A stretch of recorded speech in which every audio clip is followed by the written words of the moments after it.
explosion de joie au QG du parti anti-immigration. Selon les médias allemands, l'AfD a remporté 21% des suffrages. Le mouvement entre donc au Parlement régional avec 18 élus. Chers amis, nous l'avons fait. Et la cerise sur le gâteau, c'est qu'on laisse la CDU de Merkel derrière nous. Dans un an, nous espérons entrer au Bundestag à Berlin. Ce soir, c'est peut-être le début de la fin pour la chancelière Angela Merkel. Car c'est la première fois que l'AfD devance la CDU d'Angela Merkel. Ce land était pourtant le fief électoral de la chancelière.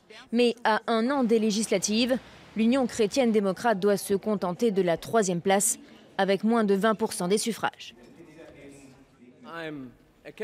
Une partie du peuple avait une volonté explicite d'exprimer son mécontentement. Celui-ci était particulièrement fort sur la question des réfugiés. La CDU peut encore espérer que la coalition formée avec le SPD soit reconduite. Arrivés en tête, les sociodémocrates sont crédités d'environ 30%. C'est un excellent résultat. Il y a peu, nous étions à 22%, nous avons entamé la campagne et nous avons progressé. Je suis très satisfait. D'un autre côté, nous sommes très inquiets concernant l'AfD. Il nous faut trouver comment traiter avec ce parti. L'AfD renforce ainsi sa position sur la scène nationale.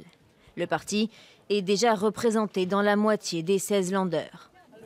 Angela Merkel semble donc payer le prix fort pour avoir décidé il y a un an d'ouvrir les frontières aux réfugiés.